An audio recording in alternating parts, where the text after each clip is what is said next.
Hi friends, good morning. Welcome back to our channel MK study info.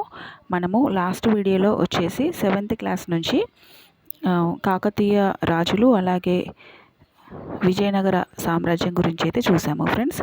అలాగే ఇప్పుడు విజయనగర రాజుల గురించి చూద్దాం. విజయనగర సామ్రాజ్యము జస్ట్ ఇంట్రడక్షన్ చూసాం మనం లాస్ట్ వీడియోలో. ఇప్పుడు విజయనగర రాజుల గురించి చూద్దాము. ఫ్రెండ్స్, తప్పకుండా మన ఛానల్ని అయితే సబ్స్క్రైబ్ చేసుకోండి, అలాగే వీడియోని లైక్ చేయండి. డిఎస్సి ప్రిపరేషన్ అయితే కంటిన్యూ చేయండి, ఎందుకంటే నోటిఫికేషన్ పడేదాకా ఆగి నోటిఫికేషన్ పడ్డ తర్వాతనే ప్రిపరేషన్ స్టార్ట్ చేద్దామంటే మనకి టైం అయితే సరిపోదు. కంటెంట్ చాలా ఉంది, మనకి అన్ని సబ్జెక్ట్స్ చదవాలి. సో ప్రిపరేషన్ అయితే ఆపకండి. ఇప్పుడు కంటెంట్లోకి వెళ్దాము. ఢిల్లీ సుల్తానులు వరంగల్ను జయించడంతో కాకతీయ సామ్రాజ్యం అనేది అస్తమించింది. అనంతరం ఔత్సాహిక యోధులైన నాయకులు విజయనగర సామ్రాజ్యాన్ని స్థాపించారు. దీనినే కర్ణాటక సామ్రాజ్యం అని కూడా అంటారు. విజయనగరం అంటే విజయాల నగరం అని అర్థం. కర్ణాటకలో తుంగభద్ర నది ఒడ్డున విజయనగరాన్ని నిర్మించారు. సామాన్య శకం 1336లో విద్యారణ్య స్వామి ఆశీస్సులతో హరిహరరాయలు బుక్కరాయలు విజయనగర సామ్రాజ్య స్థాపన చేశారు. విజయనగర సామ్రాజ్యం సుమారు 300 సంవత్సరాలు వర్ధిల్లింది. విజయనగర సామ్రాజ్యాన్ని పాలించిన రాజవంశాలు వచ్చేసి సంగమ వంశం, శాలువ వంశం, తులువ వంశం, అరవీటి వంశం. వీటి వరుస క్రమం కూడా చాలా చాలా ఇంపార్టెంట్. సంగమ, సాలువ, తులువ, అరవీటి. విజయనగర రాజులలో కొందరు కన్నడ భాష మాట్లాడేవారు. తెలుగు భాషకు సముచిత ప్రాధాన్యం ఇచ్చిన వారు శ్రీకృష్ణదేవరాయలు విజయనగర రాజులలో ముఖ్యులు.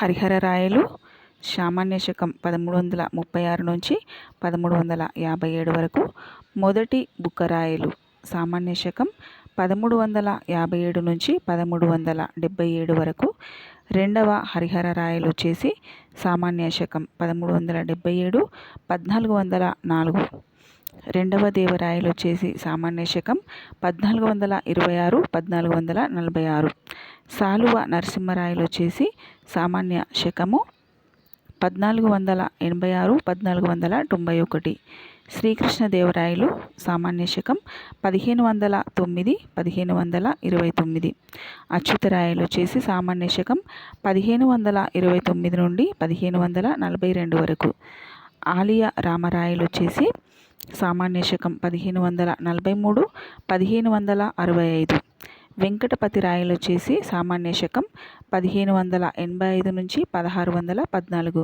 ఫ్రెండ్స్, మీరు ఇవి ఇయర్స్ కూడా తప్పకుండా గుర్తుంచుకోవాల్సిందే, ఎందుకంటే మనము బిట్ మిస్ చేసుకోకుండా ఉండాలంటే ఇయర్స్ గుర్తుంచుకోవాలి. అలాగే ఈ వరుస క్రమం హరిహరరాయలు, మొదటి బుక్కరాయలు, రెండవ హరిహరరాయలు, రెండవ దేవరాయలు, సాలువ నరసింహరాయలు, శ్రీకృష్ణదేవరాయలు, అచ్యుతరాయలు, అలియరామరాయలు, వెంకటపతి రాయలు, ఈ వరుస క్రమం అనేది గుర్తుంచుకోవాలి. అలాగే మీకు ఒక 4 ఆప్షన్స్ ఇచ్చి వీటిని వరుస క్రమంలో అంటే కాలానుక్రమంగా అమర్చండి అని కూడా బిట్ అడగడానికి ఛాన్స్ ఉంటుంది. సో ఇదైతే తప్పకుండా గుర్తుంచుకోవాలి మీరు, ఓకేనా. నెక్స్ట్ వచ్చేసి బహుమని రాజ్యాలు. తుంగభద్ర నదికి ఉత్తరంగా కొత్తగా వెలిసిన రాజ్యాలు. ఇది మహా సామ్రాజ్యం. ముఖ్య పట్టణం వచ్చేసి గుల్బర్గా. సామాన్య శకం 1489 1520 కాలంలో బహుమని రాజ్యం 5 చిన్న రాజ్యాలుగా విడిపోయింది. వీటిలో పెద్ద రాజ్యాలు బీజాపూర్, గోల్కొండ. అందులో ఎక్కువ భాగం నేటి కర్ణాటక, తెలంగాణ మరియు ఆంధ్రప్రదేశ్ రాష్ట్రాలలో ఉంది. ఈ రాజ్యాలను ఇరాన్, అరేబియా నుంచి వచ్చిన సుల్తాన్లు, యోధులు పరిపాలించారు. ఈ రాజ్యాలన్నీ నిరంతరం యుద్ధాలు చేస్తూ తమ రాజ్య విస్తరణకు ప్రయత్నించాయి. వీరు స్థానిక యోధులను, నాయకులను నియమించి వారి ద్వారా గ్రామీణ రైతులు, వ్యాపారస్తుల దగ్గర నుండి శిస్తు వసూలు చేసేవారు. గ్రామాలను అదుపులో ఉంచుకునేవారు. విజయనగర చరిత్రకు ఆధారాలు. గ్రంథాలు, రాజప్రతులు, శాసనాలు, నాడు నిర్మించిన భవనాలు, నిత్య జీవిత పరిపాలన, సామాజిక సంస్థలు అందించిన వివరాలు. విదేశీ పర్యాటకులు రచనలు చూద్దాము. సందర్శించిన వ్యక్తి, సందర్శించిన సంవత్సరము, దేశము. నికోలో కాంటి వచ్చేసి మొదటగా సందర్శించాడు సామాన్య శకం 1420లో. ఈయన ఇటలీ దేశస్థుడు. అబ్దుల్ రజాక్ వచ్చేసి సామాన్య శకం 1443 పర్షియన్ దేశస్థుడు ఇతను. డొమింగో ఫెయిజ్ సందర్శించిన సంవత్సరము సామాన్య శకం 1520 పోర్చుగీసు దేశస్థుడి. డొమింగో ఫెయిజ్ అనేది చాలా ఇంపార్టెంట్. ఈయన శ్రీకృష్ణదేవరాయల కాలంలో మన తెలంగాణను మన ఆంధ్రప్రదేశ్ని అంటే మన తెలంగాణ రాష్ట్రాన్ని సందర్శించాడు అనమాట, తెలుగు రాష్ట్రాన్ని. అప్పుడు ఆంధ్రప్రదేశ్ కదా, సో చెప్తున్నాను. న్యూనీస్ వచ్చేసి సామాన్య శకము 1533 పోర్చుగీసు దేశస్థుడు. విజయనగర పట్టణాన్ని తుంగభద్ర నది ఒడ్డున నిర్మించారు. ఇక్కడ ప్రాచీన విరూపాక్ష పంపాదేవి ఆలయాలు కలిసి ఉంటాయి. అబ్దుల్ రజాక్ ప్రకారము విజయనగరం 7 వలయాలతో ఏర్పడి కోటగోడలు కలిగి ఉంది. అందులో కొన్ని కోటల నిర్మాణాన్ని పురావస్తు శాస్త్రవేత్తలు కనుగొన్నారు. పోర్చుగీసు సందర్శకుడు పేయిజ్ ప్రకారము రాజులు దుర్భేద్యమైన కోటగోడలు, గోపురాలతో నగరాన్ని నిర్మించినట్లు తెలిపాడు. ఇలాంటి పటిష్టవంతమైన గోడలు ఎక్కడా లేవని వివరించాడు. అందమైన భవనాలను కోట లోపల వరుసగా నిర్మించాడు. విశాలమైన వీధులలో, అందమైన భవనాలలో ముత్యాలు, వజ్రాల వ్యాపారం జరిగేది. ప్రపంచంలోని అన్ని రకాల వస్త్రాలు అమ్మేవారు. సాయంత్రం పూట గుర్రాలు, కూరగాయలు, పండ్లు, కలప వస్తువుల సంత జరిగేది. పురావస్తు శాస్త్రవేత్తల ప్రకారం చూద్దాము. నగరం 4 భాగాలుగా విభజించబడింది. మొదటి భాగంలో గుట్టలపైన ఆలయాలు నిర్మించారు. రెండవ భాగంలో పంట భూములు, కాలువలు. మూడవ భాగంలో అంతఃపుర భవనాలు, రాజభవనాలు, ముఖ్య నాయకుల నివాసాలు. 4వ భాగంలో సామాన్య ప్రజలు నివసించేవారు. సైన్యం, సైనిక అధికారుల గురించి చూద్దాము. విజయనగర రాజులు సైనిక శక్తిని బలోపేతం చేయుటకు పెద్ద మొత్తం ఖర్చు చేశారు. అరేబియా, ఇరాన్ దేశాల నుండి మేలి రకం గుర్రాలను పశ్చిమ తీరంలోని ఓడల ద్వారా దిగుమతి చేసుకున్నారు. సైనికులను నియమించుకున్నారు. కోట గోడలను పటిష్టవంతంగా నిర్మించారు. రెండవ దేవరాయలు ముస్లిం పోరాట యోధులను నియమించి వారికి నూతన యుద్ధ తంత్రాలు నేర్పించారు. వారికి సైనిక శిబిరంలో మసీదులు కూడా నిర్మించారు. ఆ రోజుల్లోనే తుపాకులు, ఫిరంగులు ప్రవేశపెట్టబడినవి. భారతదేశంలోని ఆధునిక అశ్వదళం, సైనిక దళాల వలన విజయనగర సామ్రాజ్య సైన్యం అత్యంత శక్తివంతమైన సైన్యాలలో ఒకటిగా నిలిచింది.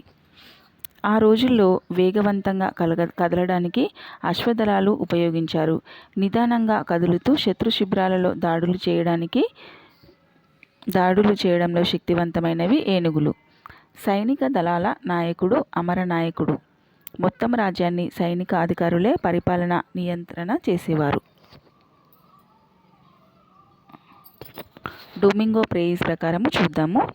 పోర్చుగీసు యాత్రికుడు ఇతడు. శ్రీకృష్ణదేవరాయల కాలంలో విజయనగరాన్ని సందర్శించాడు. ఇతని ప్రకారం రాజు వద్ద గల లక్షల కొద్దీ బలమైన సైన్యంలో 35,000 అశ్వదళం ఏ సమయంలోనైనా ఎక్కడైనా యుద్ధం చేయడానికి సిద్ధంగా ఉండేవారట.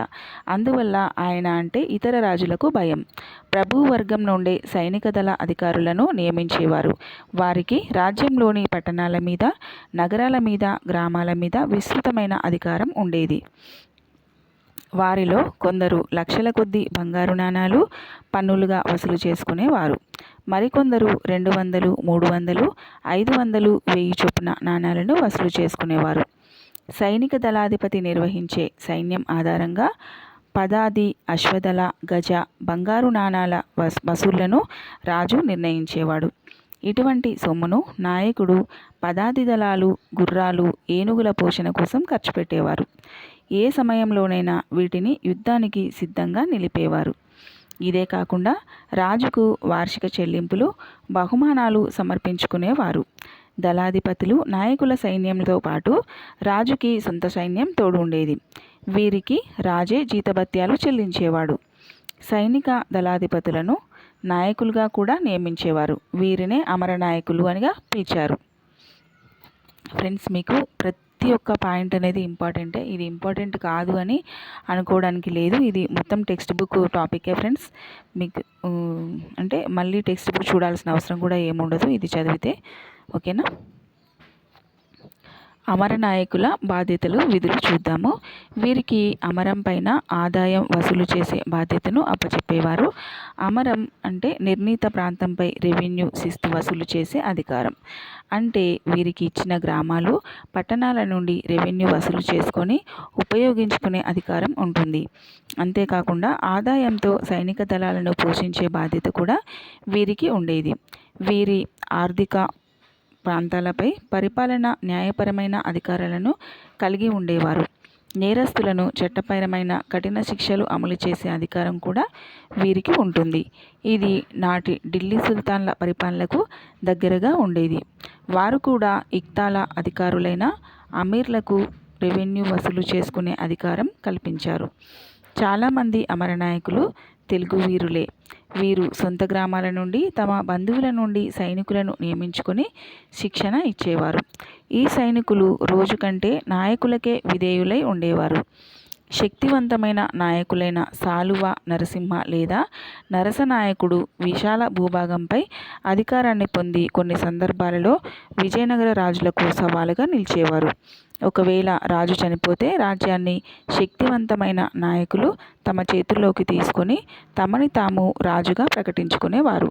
నెక్స్ట్ 6th వసూలు గురించి నెక్స్ట్ వీడియోలో చూద్దాము ఫ్రెండ్స్ తప్పకుండా మన ఛానల్ని సబ్స్క్రైబ్ చేసుకోండి, వీడియోని లైక్ చేయండి, ప్రిపరేషన్ కంటిన్యూ చేయండి. Thank you for watching my video. Have a nice day.